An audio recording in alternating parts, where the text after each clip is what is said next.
Hello everyone, welcome to Uttam's academy turning point. మరి ఈ వీడియోలో మనం 18th సెప్టెంబర్ 2025 కరెంట్ అఫైర్స్ చూడబోతున్నాం. ఈ యొక్క వీడియోలో ముఖ్యంగా మనం ప్రపంచ వెదురు దినోత్సవం అంటే వరల్డ్ బ్యాంబూ డే గురించి, మరి పిఎం మిత్ర పార్క్స్ అనేది దేశవ్యాప్తంగా 7 రాష్ట్రాలు ఏర్పాటు చేయబోతున్నారు.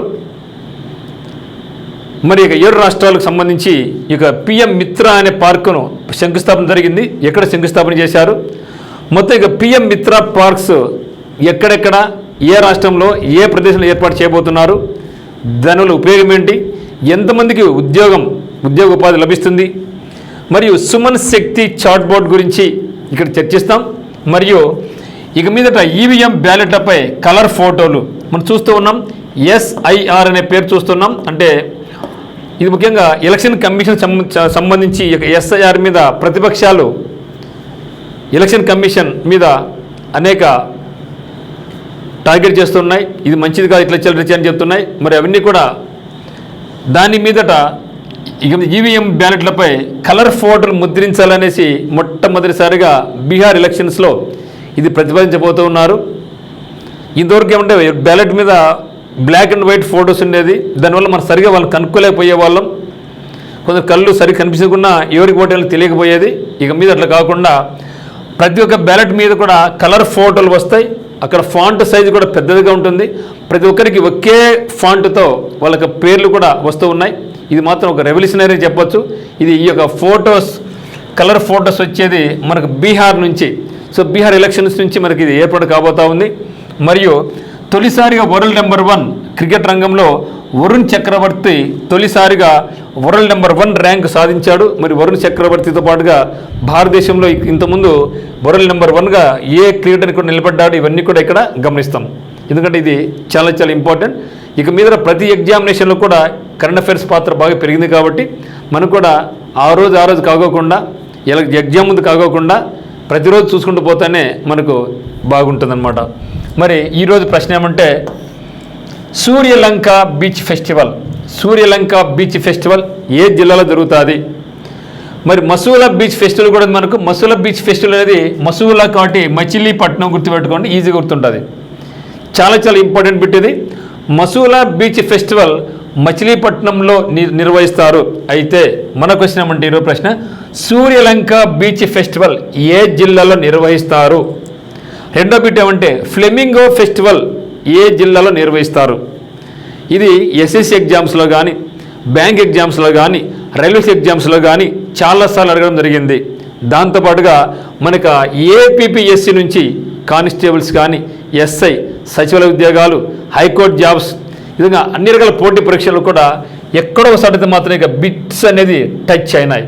ఓకే, మనకు ఇచ్చిన క్వశ్చన్ ఏమంటే, మసూలా బీచ్ ఫెస్టివల్ అనేది మచిలీపట్నంలో గుర్తుంచుకోండి. మసు కాబట్టి మసు అని గుర్తుపెట్టుకోండి. మరి సూర్యలంక బీచ్ ఫెస్టివల్ చివరిలో, ఈ యొక్క వీడియో చివరిలో మీకు ఈ ఆన్సర్ చెప్తాను. ఈ లోపల మీకు తెలిస్తే మీరు కింద కమెంట్లో తెలియజేయండి, లేదంటే మీరే రాసి పెట్టుకోండి. మరి ఫ్లెమింగో ఫెస్టివల్ కూడా ఎక్కడ నిర్వహిస్తారని మనకు క్వశ్చన్ అనమాట. మరి చూద్దాం. మరి సెప్టెంబర్ 18 ప్రత్యేకత ఏమి అంటే, 18 ప్రత్యేకత ప్రపంచ వెదురు దినోత్సవం. అంటే వరల్డ్ బ్యాంబూ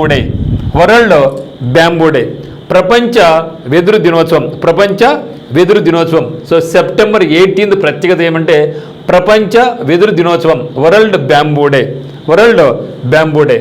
మరి వరల్డ్ బ్యాంబూ గురించి మన అందరికీ తెలుసు. చాలా చోట్ల చాలా ఫాస్ట్గా గ్రోత్ అయ్యేది బ్యాంబూ. మరి దీనివల్ల మనకు కలప చాలా ఉపయోగపడుతుంది. దాంతోపాటుగా ఇటీవల ఏం చేస్తామంటే ఇథనాల్, అంటే పెట్రోల్, డీజిల్ దాంట్లో ఇథనాల్ యాడ్ చేయడం వల్ల మనకు ఖర్చు తగ్గించుకోవచ్చు. 20% ఇథనాల్ యాడ్ చేయాలనేసి ఈవెన్ నితిన్ గడ్కరీ గారు కూడా చెప్పడం జరిగింది. దీనివల్ల మనకు చాలా చాలా ప్రయోజనాలు ఉన్నాయి. ఎందుకంటే మనం సంపాదించే డబ్బులన్నీ కూడా ఎక్కువ మనకు పెట్రోల్ పడిచి వెళ్ళిపోతూ ఉంది. అందువల్ల అట్లీస్ట్ ఒక 20% ఇథనాల్ యాడ్ చేస్తే మనకు చాలా వరకు మనకు ఖర్చు తగ్గించుకోవచ్చు. ఆ ఉద్దేశంతో ఇక బ్యాంబూ మనకు ఎక్కువ లభిస్తుంది కాబట్టి ముఖ్యంగా అస్సాంలో ఎక్కువ లభిస్తుంది కాబట్టి ఇథనాల్ ఫ్యాక్టరీలు ఇక్కడ పెడుతూ ఉన్నారన్నమాట. సో దీని గురించి ఇక్కడ మనం ఒకసారి చర్చిద్దాం. మరి అస్సాంలోని గోలాఘాట్ జిల్లా భారతదేశ ఇంధన చరిత్రలో కీలక ఘట్టానికి వేదిక అనమాట. ఎందుకంటే దేశంలోనే తొలిసారిగా మొదట వెదురు ఆధారిత ఇథనాల్ ప్లాంట్ను ప్రధాని నరేంద్ర మోడీ గారు ప్రారంభించారు. ఇది చాలా చాలా ఇంపార్టెంట్ మిత్రమా. ప్రపంచంలోనే దేశం తొలిసారిగా మొదటి వెదురు ఆధారిత ఇథనాల్ ప్లాంట్ను నరేంద్ర మోడీ గారు ప్రారంభించారు. ఇది మీకు చాలా ఇంపార్టెంట్. సో దేశంలోనే మొట్టమొదటిసారిగా వెదురు ఆధారిత ఇథనాల్ ప్లాంట్ను ఏ రాష్ట్రంలో ప్రారంభించారంటే అస్సాం క్యాపిటల్ దిస్పూర్. మరి అస్సాంలోని గోలాఘాట్ జిల్లాలో ప్రారంభించారు. చాలా ఇంపార్టెంట్ మిత్రమా.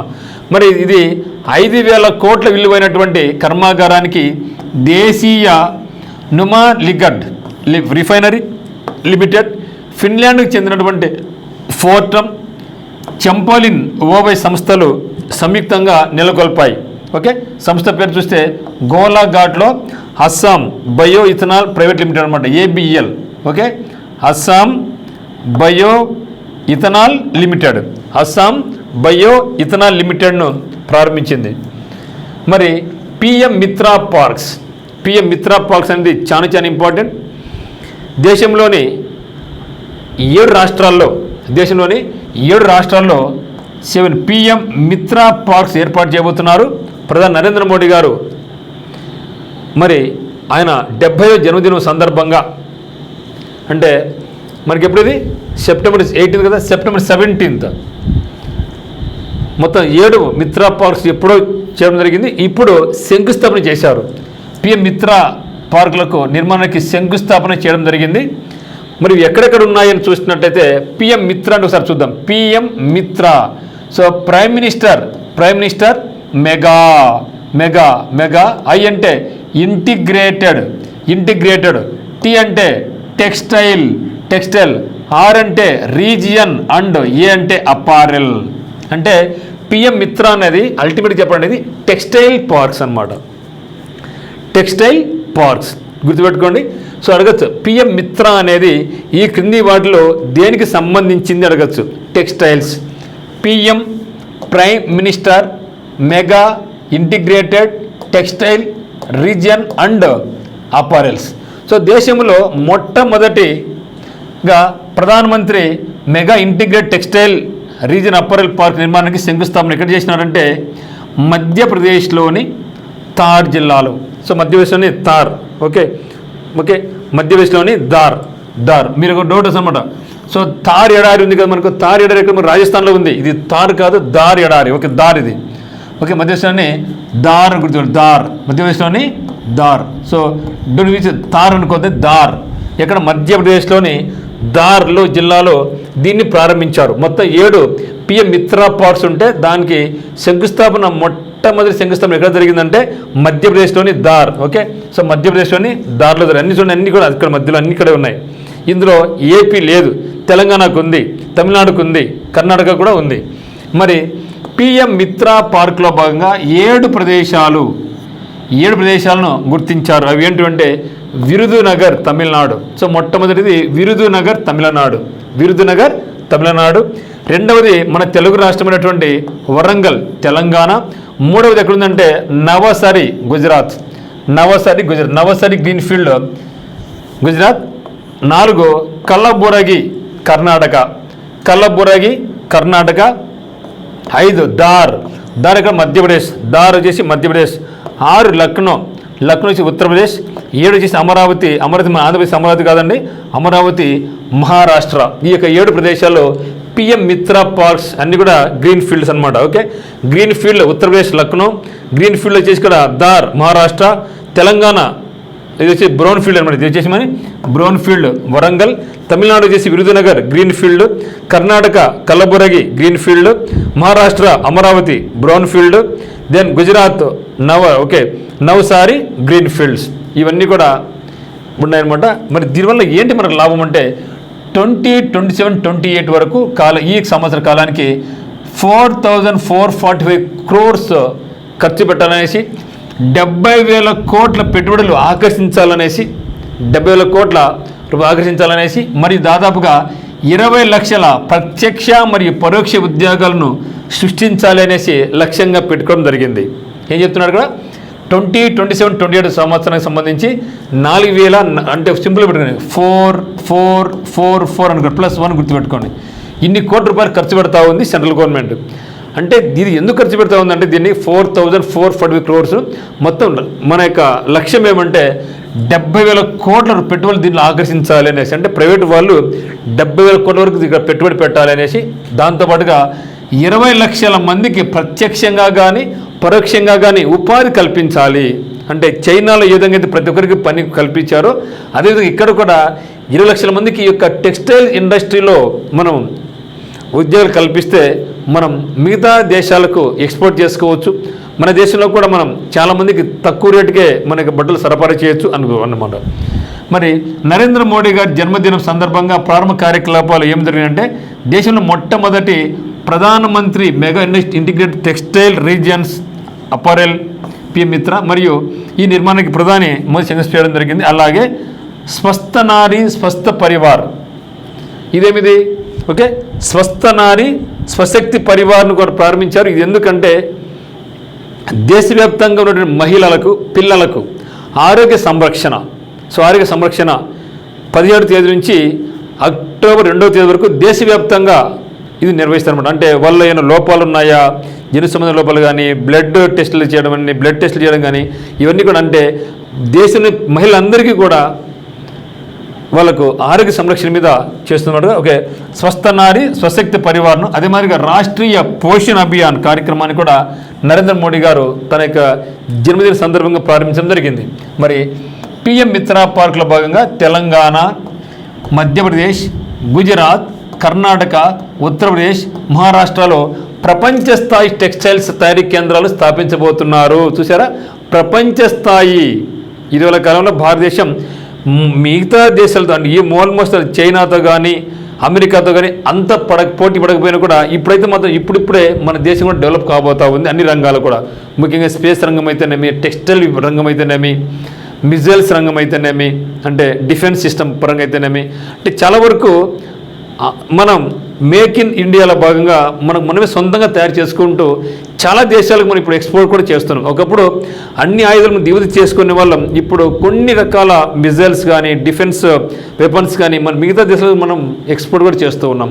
ముఖ్యంగా సైన్స్ అండ్ టెక్నాలజీ రంగంలో అయితే మాత్రం మనం మిగతా దేశాలకు కూడా మనం చాలా సపోర్ట్ చేస్తూ ఉన్నాం. ఈవెన్ నాసా అయితేనేమి, రష్యా వాళ్ళు అయితేనేమి, సో మనతో కలిసి పనిచేస్తూ ఉన్నారనమాట. మరి రాష్ట్రీయ పోషణ్ కార్యక్రమం కింద శిశు సంరక్షణ విద్యతో పాటు స్థానికంగా లభించే పౌష్టికాహారాన్ని ప్రోత్సహిస్తారు. ఓకే, సో రాష్ట్రీయ పోషణ్ కార్యక్రమం దేని కింద అంటే ఇది ముఖ్యంగా శిశు సంరక్షణ. మరి స్వస్థ నారీ స్వశక్తి పరివార్ అనేది ఏమి దేశంలోని మహిళలకు మరియు పిల్లలకు ఆరోగ్య సంరక్షణ. మరి రాష్ట్రీయ పోషణ కార్యక్రమం అనేది శిశు సంరక్షణ మరి వాళ్ళకి విద్యతో పాటుగా స్థానికంగా లభించే పౌష్టికాహారాన్ని ప్రోత్సహించడం. అంటే ఇదే తినాలని కాదు, మీకు లోకల్గా మీకు ఏ ఫుడ్ అయితే దొరుకుతుందో వాటి మీద మనం ఎక్కువ ఫోకస్ చేసుకోం. ఇప్పుడు చూస్తే రాయలసీమలో ముఖ్యంగా కొర్రలు, రాగులు ఇవి ఎక్కువ పండుతాయి. మరి మనం కోస్తా వెళ్ళామనుకుంటే అక్కడ ఎక్కువ బియ్యం ఎక్కువ పండిస్తారు. అంటే ఆయా ప్రదేశాలను బట్టి వాళ్ళు పండే ఏదైతే పంట పండుతుందో అవి బాగా పుష్టిగా తీసుకుంటే మంచి ఆరోగ్యకరంగా ఉంటారనమాట. ఓకే, మరి ఇంకోటి ఏమంటే సుమన్ సఖీ చాట్ బోట్, ఇది కూడా చాలా చాలా ఇంపార్టెంట్ మిత్రమా. మరి సుమన్ సఖీ చాట్ బోట్ అనేది ఏమంటే దీని కూడా నరేంద్ర మోడీ గారు ప్రారంభించారు, మధ్యప్రదేశ్ రాష్ట్రం ప్రవేశపెట్టింది అనమాట. మరి దీనివల్ల మనకి ఏమవుతుందంటే సుమన్ సఖీ చాట్ బోట్ వల్ల తల్లి శిశువుల ఆరోగ్యంపై అవగాహన పెంచబోతున్నారు. ఓకే, సుమన్ సఖీ చాట్ బోట్ మీద తల్లి కానీ శిశువుల ఆరోగ్యంపై అవగాహన పెంచబోతున్నారు. ముఖ్యంగా గ్రామీణ ప్రాంతాల్లోని గర్భిణులకు తగిన సమాచారం అందజేస్తారు. జన్మదిన సందర్భంగా నరేంద్ర మోదీ జన్మదిన సందర్భంగా ప్రధాని మోదీ స్వయం సహాయక సంఘాలు కూడా ఒక చెట్టును కూడా బహుమతి ఇవ్వడం జరిగింది. మరి ఒకసారి చూద్దాం సుమన్ శక్తి అనేది ఏమి. So Suman Shakti chat bot అనేది మధ్యప్రదేశ్ రాష్ట్రం ఆర్టిఫిషియల్ ఇంటెలిజెన్స్ ద్వారా పనిచేస్తుంది అనేది artificial intelligence based chat bot అనమాట ఇది. Okay, Suman Shakti chat bot అనేది artificial intelligence based chat bot. ప్రత్యేకంగా మహిళల ఆరోగ్యం, గర్భధారణ సమయంలో జాగ్రత్తలు, ప్రమాద సూచికలు, ప్రభుత్వ ఆరోగ్య పథకాల వంటి విషయాలపై సమాచారం ఇది ఇస్తూ ఉంటుంది. ఏఐ వచ్చిన తర్వాత చాలా రంగాల్లో చాలా ఈజీ ప్రాసెస్ అయిపోయిందనమాట. మరి సుమన్ సఖీ చాట్ బోట్ అనేది ఇది ఒక ఆర్టిఫిషియల్ ఇంటెలిజెన్స్ ద్వారా అంటే గర్భిణులకు ఎటువంటి సమాచారం, పిల్లలకు ఎటువంటి టీకాలు వేయాలి, వాళ్ళకు ప్రభుత్వ ఆసుపత్రులు ఎటువంటి సౌకర్యాలు కల్పిస్తున్నారు, మీకు గవర్నమెంట్ నుంచి ఎటువంటి పథకాలు మీకు అందబోతున్నాయి, ఇవన్నీ కూడా ఇక సుమన్ చాట్ బోర్డ్ అనే దాంట్లో అది కూడా ఇంగ్లీష్లో, వాళ్ళకు హిందీ కదా అక్కడ, హిందీలో అంటే ప్రతి ఒక్కరికి ఆ యొక్క లోకల్ లాంగ్వేజ్ అర్థం విధంగా హిందీలో ఇది సమాచారాన్ని అందిస్తూ ఉంటుందన్నమాట. దీనిని నేషనల్ హెల్త్ మిషన్, మరి ఈ యొక్క సుమన్ శక్తి చాట్ బోర్డ్ను ఎవరు నిర్వహిస్తున్నారంటే నేషనల్ హెల్త్ మిషన్, అదేవిధంగా మధ్యప్రదేశ్ రాష్ట్ర ప్రభుత్వం మరియు Madhya Pradesh state electronics development corporation, వీళ్ళు ముగ్గురు కలుసుకొని ఈ యొక్క సుమన్ శక్తి చాట్ బోర్డ్ను రూపకల్పన చేయడం జరిగింది.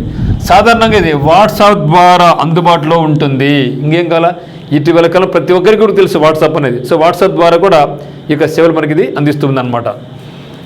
నెక్స్ట్ చూస్తే మొదటిసారిగా ఈవీఎం బ్యాలెట్పై కలర్ ఫోటోలు అని మనకు ఎలక్షన్ కమిషనర్ అయినటువంటి జ్ఞానేష్ కుమార్ తెలపడం జరిపింది. ఓకే, ఇక మీదట ఈవీఎం బ్యాలెట్ల మీద గతంలో బ్లాక్ అండ్ వైట్ ఉండేది, ఇప్పుడు కలర్ ఫోటోలు ముద్రిస్తూ ఉన్నారు. కలర్ ఫోటోస్ మనకు ముద్రిస్తున్నారు అనమాట. సో మొట్టమొదటిసారిగా బీహార్ ఎలక్షన్స్లో, త్వరలో జరగబోయేటటువంటి బీహార్ ఎలక్షన్స్లో ఇది ఈవీఎం బ్యాలెట్లు కలర్ ఫోటోలు ముద్రించబోతున్నట్లుగా మనకు చీఫ్ ఎలక్షన్ కమిషనర్, సో భారతదేశ ప్రధాన ఎన్నికల కమిషనర్ అయినటువంటి జ్ఞానేష్ కుమార్ తెలియజేశారన్నమాట. సో బీహార్లో చేపట్టిన ఓటర్ల జాబితా సమగ్ర ప్రత్యేక సవరణ ఎస్ఐఆర్ అంశం దేశవ్యాప్తంగా చర్చనీయాంశమైన నేపథ్యంలో శాసనసభ ఎన్నికల్లో మరింత పారదర్శకత తీసుకొచ్చేందుకు కేంద్ర ఎన్నికల సంఘం నడుంబిగించింది. Electronic voting machine EVM ballot paper లేఅవుట్లో ఆధునిక మార్పులు చేరనున్నట్లు ఈసీ ప్రకటించింది. గతంలో ఈవీఎం లేఅవుట్లపై అభ్యర్థుల ఫోటోలు నలుపు, తెలుపు, బ్లాక్ అండ్ వైట్ రంగులో ఉండేటివి. కొందరి ఫోటోలు అయితే అసలు ముద్రించకుండా సరి కనిపించకుండా ఉండేటివి. ఇక మీద వాడి స్థానంలో కలర్ ఫోటోలు ముద్రించి ఓటర్లకు సులభంగా వాళ్ళని గుర్తించే విధంగా, సులభంగా వాళ్ళని ఐడెంటిఫై చేసే విధంగా ముద్రించబోతున్నారు.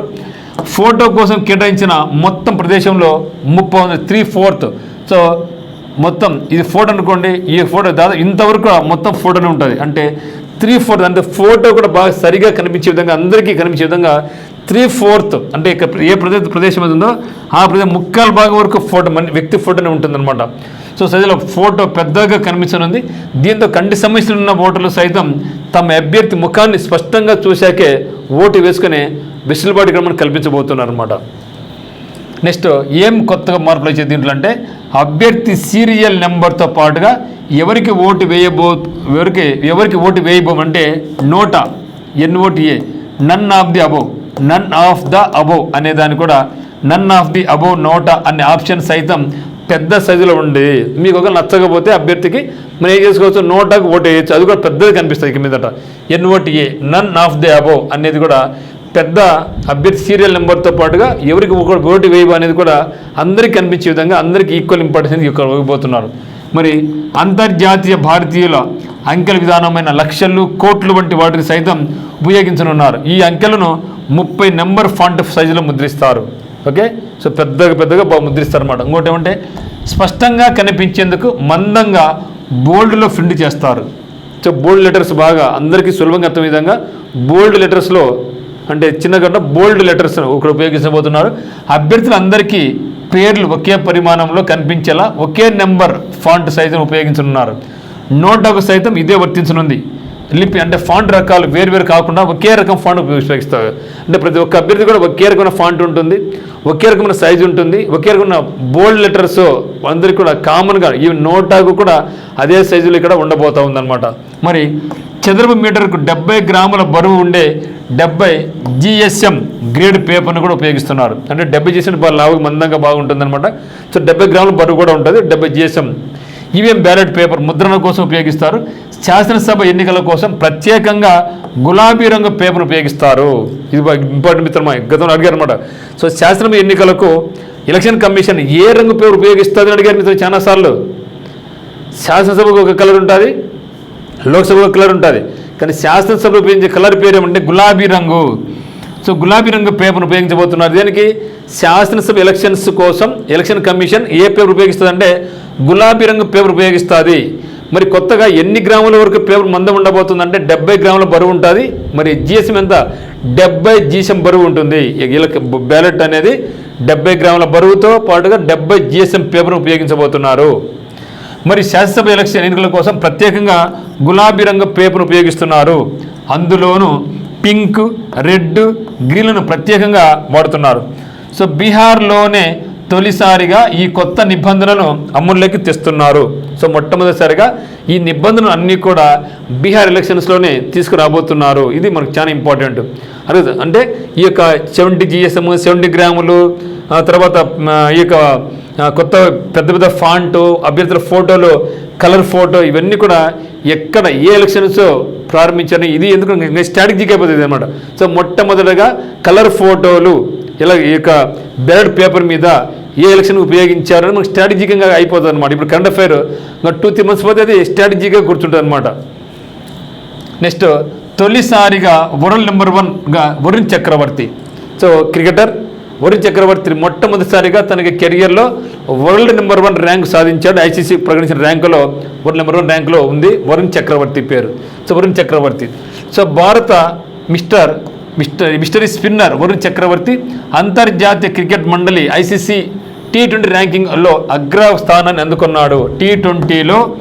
టీ20లో ఐసీసీ ప్రకటించిన ర్యాంకుల్లో వరుణ్ చక్రవర్తి ఇతని స్పిన్నర్ అనమాట. వరుణ్ చక్రవర్తి నెంబర్ 1 ర్యాంకును అందుకోవడం జరిగింది. T20 ర్యాంకులో అగ్రస్థానం అందుకున్నాడు. తన కెరీర్లో వరుణ్ తొలిసారిగా వరల్డ్ నెంబర్ 1 ర్యాంకు.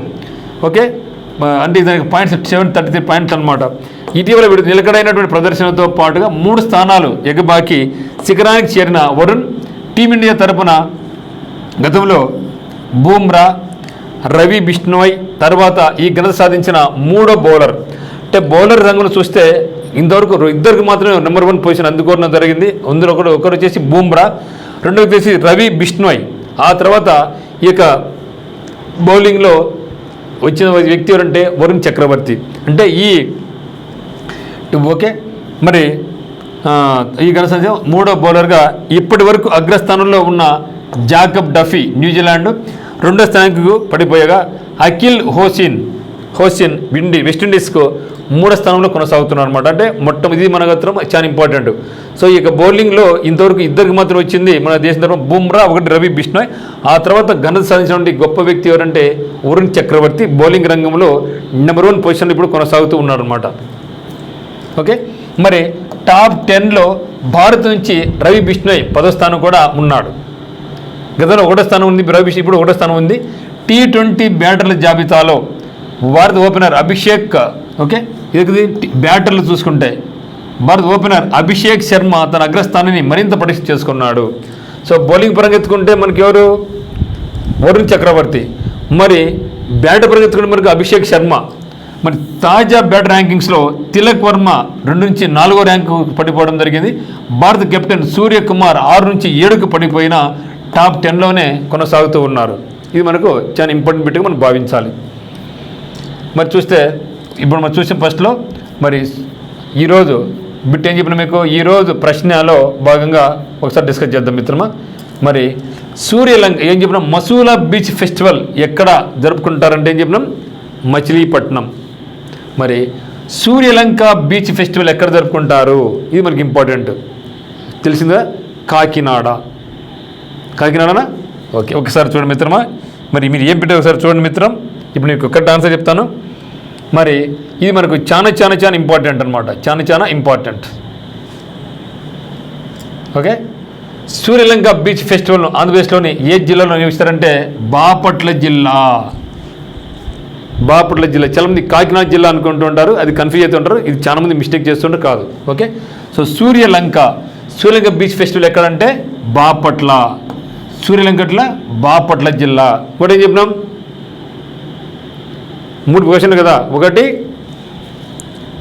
ఏం చెప్పినా, ఒకటి first one Masula beach festival చాలా ఇంపార్టెంట్. మసూలా కాబట్టి మచిలీ అట్లా గుర్తుపెట్టుకొని చెప్పిన. ఇప్పుడు సూర్యలంక చూసాం, సూర్యలంక బీచ్ ఫెస్టివల్ ఎక్కడ చెప్పినాం, సూర్యలంక బీచ్ ఫెస్టివల్ బాపట్ల జిల్లా. ఓకే, సూర్యుడు బాపట్ల. మరి ఫ్లెమింగో ఫెస్టివల్, ఇది కూడా చాలా ఇంపార్టెంట్. ఫ్లెమింగో ఫెస్టివల్ ఎక్కడ జరుపుకుంటారు, విశాఖ జిల్లా. విజయవాడ, అది ఈజీ మనం గుర్తుపెట్టుకోవచ్చు. మన కన్ఫ్యూజ్ ఈ 3 మసూల కాబట్టి మచిలీపట్నం గుర్తుపెట్టుకోవచ్చు. ఇప్పుడు మనకు సూర్యుడు ఎక్కడున్నాడు? బాపట్లలో ఉన్నాడు. సూర్యుడు బాపట్ల జిల్లా. ఫ్లెమింగో ఫెస్టివల్ గతంలో నెల్లూరు జిల్లాలో ఉండేది, జిల్లాలు విడిపోయిన తర్వాత ఇక ఫ్లెమింగో ఫెస్టివల్ ఇప్పుడు ఇది ఎక్కడికి వచ్చిందంటే తిరుపతి జిల్లాకు రావడం జరిగింది. తిరుపతి జిల్లా. ఓకే, కాబట్టి ఫ్లెమింగో ఫెస్టివల్ వచ్చేసి మనకేమి తిరుపతి జిల్లా. ఫ్లెమింగో తిరుపతి జిల్లాలో జరుపుకుంటారు. మరి సూర్యలంక బాపట్ల జిల్లాలో జరుపుకుంటారు. మసూల బీచ్ ఫెస్టివల్ మచిలీపట్నంలో జరుపుకుంటారు. ఇది మనకి చాలా చాలా ఇంపార్టెంట్. ఓకే, దర్శనాలు మిత్రమా. సో ఫస్ట్ చూస్తున్నది మన ఛానల్ సబ్స్క్రైబ్ చేసుకోండి, ఒక లైక్ చేయండి, కమెంట్ చేయండి. మరి మీకు కరెంట్ అఫైర్స్ కావాల్సిన వాళ్ళు కింద డిస్క్రిప్షన్లో ఉత్తమ్స్ అకాడమీ యాప్ లింక్ ఉంది. మరి మనకి యాప్ డౌన్లోడ్ చేసుకొని మన కోర్స్ నచ్చితే మీరు మన కోర్స్ పర్చేజ్ చేసుకోవచ్చు. Thank you for watching and thank you for choosing Uttam's academy online classes.